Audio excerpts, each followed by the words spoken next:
اچھا، یہ جو انشورنس ہے کو آپریٹو، یعنی ایک دوسرے کی مدد کی نیت سے، ایک دوسرے کے تعاون کے جذبے سے اس طرح کا نظم کیا جائے. یعنی بہت چھوٹے لیول پر ہم لوگ ایسے سمجھیں کہ گڑی کونا محلہ ہے، گڑی کونا محلہ کے سارے جو بالغ افراد ہیں وہ پیسے اکٹھا کریں کہ بھائی ہر مہینے ہر آدمی کو 100 روپے دینا ہے. ٹھیک، اس کے بعد انہوں نے ہر مہینے 100 روپے وہ اکٹھا ہو گئے. اور پھر اس میں یہ معاہدہ ہوا ہے کہ اگر کسی آدمی کے گھر پر صحت کے مسائل ہوں گے یا کسی اور طریقے کی کوئی ناگہانی مصیبت پیش آئے گی تو وہ جو پیسے اکٹھا ہوئے ہیں 100 روپے کر کے، اس سے وہ تلافی کی جائے گی.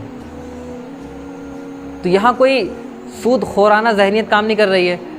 آپس میں تعاون کے جذبے سے، نیک نیتی کے جذبے سے اور ایک دوسرے کے کام آنے کے جذبے سے کام کیا جا رہا ہے. ٹھیک ہے نا،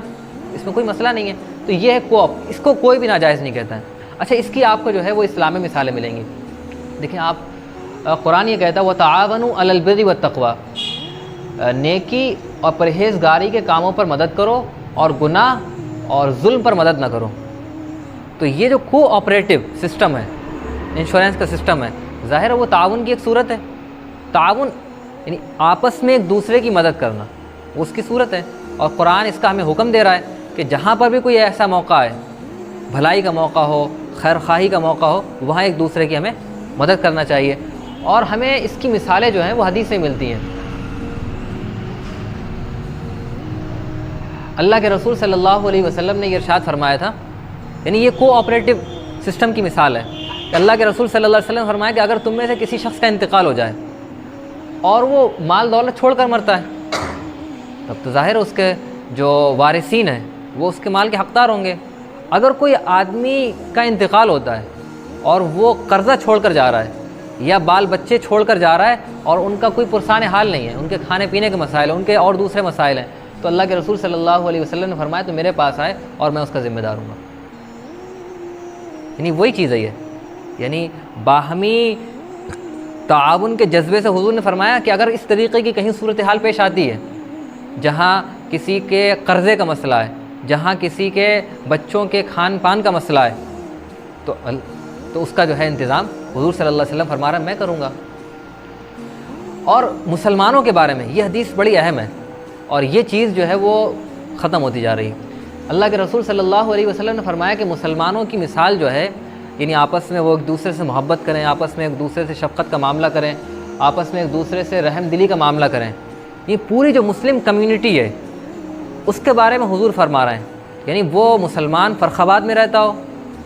یعنی ہمارے شہر میں رہتا ہو، وہ مسلمان کسی دوسرے شہر میں رہتا ہو،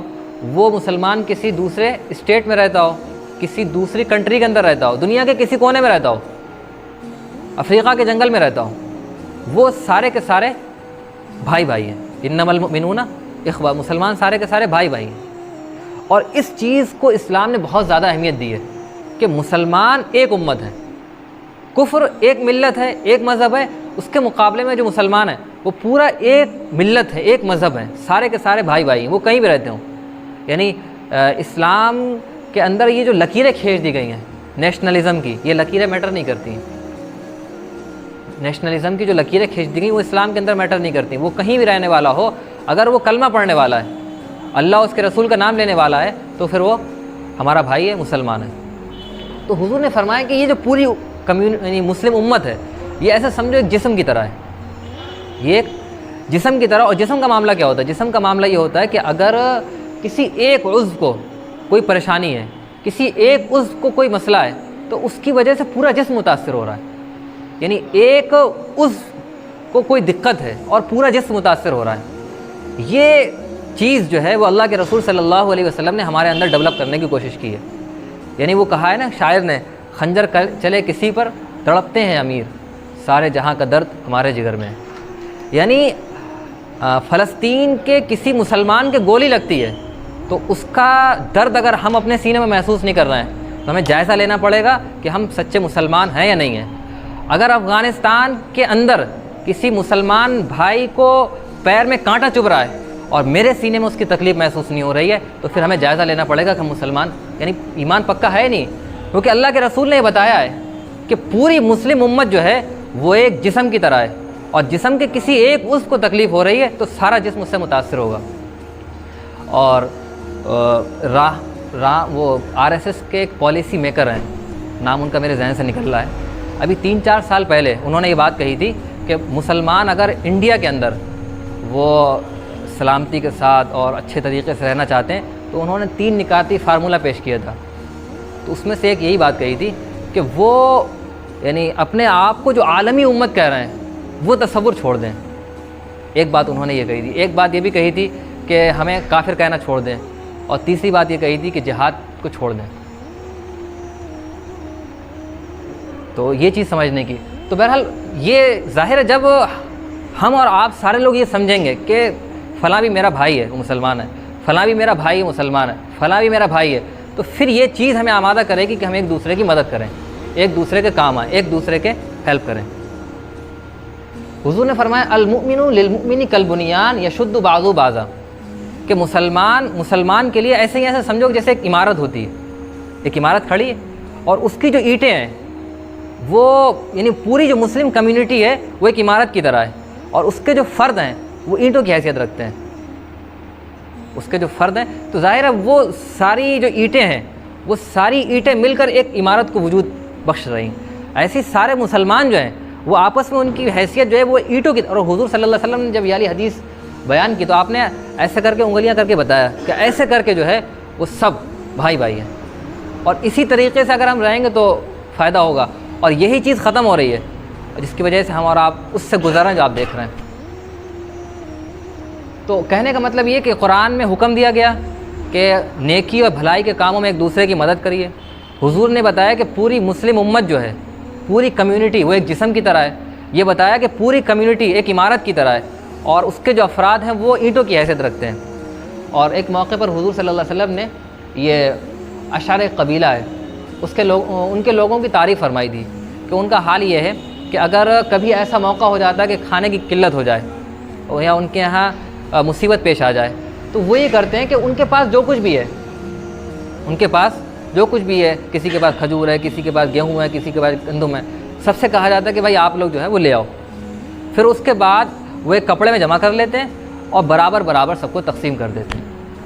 تو اس کی یعنی وہ جو قبیلے اشعار کے لوگوں کی یہ ایک آپ کہہ لیجیے حضور نے تعریف کی، ایک ان کی خوبی بیان کری، اور یہ فرمایا کہ اشعری لوگ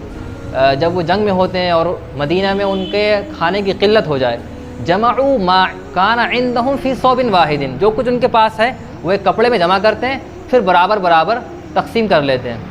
آپ نے فرمایا وہ مجھ سے ہیں اور میں ان سے ہوں، یعنی وہ صحیح معنوں میں میرے طریقے پر چلنے والے ہوں اور میرا ان سے خصوصی تعلق ہے، یعنی کوآپریٹو آپ دیکھ رہے ہیں۔ اچھا، یہ واقعہ آپ لوگوں نے سن رکھا ہوگا حلف الفضول کا، اور سیرت میں یہ واقعہ بہت اہم ہے، اس معنی کا اہم ہے کہ اس واقعے کے اندر جو لیسن نکلتے ہیں وہ بہت زیادہ ہیں۔ آج تو اصل میں اس میں ایک ہی لیسن ذکر کرنا تھا کہ یہ جو اصل میں یہ ایک وہ ہوئی تھی، ایک معاہدہ ہوا تھا، اور یہ معاہدہ حضور صلی اللہ علیہ وسلم کے نبی بنائے جانے سے 20 سال پہلے ہوا تھا، یعنی حضور کی عمر تقریباً 20 سال بتائی جاتی ہے، 17 سال بتائی جاتی ہے۔ تو ہوا کیا تھا؟ ہوا یہ تھا کہ ایک شخص قبیلے بنو زبید کا تھا، وہ مکہ آیا، اور مکہ آنے کے بعد اس نے عاص بن وائل کے ساتھ کوئی تجارتی معاملہ کیا، اور عاص بن وائل نے ان کے پیسے دینے سے انکار کر دیا۔ تو اس نے جو ہے مختلف قریش کے لوگوں سے کہا، اپنے قبیلے کے لوگوں سے کہا، بات بنی نہیں۔ پھر یہ جبل ابو قبیس ایک پہاڑی ہے، وہاں گیا، اور وہاں سے یعنی کعبے کے اندر جو قریش کے لوگ بیٹھے ہوئے تھے ان کو آواز لگائی، اور لوگوں سے کہا کہ بھائی ہم غریب ہیں، یعنی مسافر ہیں، اور مسافر کے ساتھ ظلم ہو رہا ہے اور میرے ساتھ اس طریقے کا معاملہ کیا جا رہا ہے۔ تو وہ کس دل کے ساتھ اس نے آواز لگائی کہ اس کی آواز اثر کری، اور پھر قریش کے جو بڑے بڑے قبیلے تھے انہوں نے مل کر عبداللہ ابن جدعان ان کے گھر پر ایک میٹنگ کی، اور پھر انہوں نے میٹنگ کے اندر یہ معاہدہ کیا کہ مکے کے اندر کوئی بھی مسافر آئے گا یا کوئی بھی کمزور ہوگا، کوئی بھی مظلوم ہوگا تو ہم جو ہے اس کی مدد کریں گے۔ اس جو معاہدہ ہوا تھا اس کو حلف الفضول بولتے ہیں۔ حضور صلی اللہ علیہ وسلم نے اس میں شرکت کی تھی، اور حضور صلی اللہ علیہ وسلم نبی بنائے جانے کے بعد یہ فرمایا کرتے تھے کہ اگر مجھے اس کی دعوت دی جائے، یعنی حلف الفضول جیسے کسی معاہدے کی دعوت دی جائے تو میں اس کو ضرور قبول کروں گا۔ تو اس میں بھی آپ دیکھ رہے ہیں کہ جو مسافر لوگ باہر سے آ رہے ہیں، جو مظلوم لوگ ہیں، جو غریب لوگ ہیں، ان کی مدد کے لیے ایک معاہدہ کیا جا رہا ہے، اور حضور صلی اللہ علیہ وسلم کے نبی بنائے جانے سے پہلے، اور حضور یہ فرما رہا ہے اگر اس طریقے کا کوئی معاہدہ کیا جائے اور مجھے اس کی دعوت دی جائے تو میں اس کو ضرور قبول کروں گا۔ تو اسلام میں ہمیں یہ مل رہا ہے کہ قرآن یہ کہہ رہا ہے کہ آپس میں ایک دوسرے کی مدد کرو، قرآن یہ کہہ رہا ہے کہ مسلم امت جو ہے وہ ایک جسم کی طرح ہے، اور اللہ کے رسول فرما رہا ہے مسلم امت ایک جسم کی طرح، اللہ کے رسول فرما رہا ہے مسلم امت جو ہے مسلمان ایک دوسرے کے لیے عمارت کی طرح ہیں۔ اور ہمیں مل رہا حضور صلی اللہ علیہ وسلم خود کہہ رہے ہیں کہ بھائی کو آپریٹو سسٹم جو ہے وہ حضور نافذ کرنے کی کوشش کر رہے ہیں، اس کی حوصلہ افزائی کر رہے ہیں۔ تو اب اگر کو آپریٹو انشورنس کا سسٹم قائم کر لیا جائے تو اس کو کوئی بھی ناجائز نہیں کہتا ہے، یعنی چاہے وہ عرب کے علماء ہوں، چاہے عجم کے علماء ہوں، وہ کوئی بھی رائے رکھتے ہوں تو اس کو کوئی بھی ناجائز نہیں کہتا کو آپریٹو سسٹم کو، کو آپریٹو انشورنس کو، ٹھیک ہے۔ اچھا دقت کہاں پیش آتی ہے؟ وہ کمرشیل انشورنس کے بارے میں یہ دقت جو پیش آ رہی ہے نا وہ یہاں پیش آ رہی ہے کمرشیل انشورنس میں۔ اچھا اب آگے چلیں۔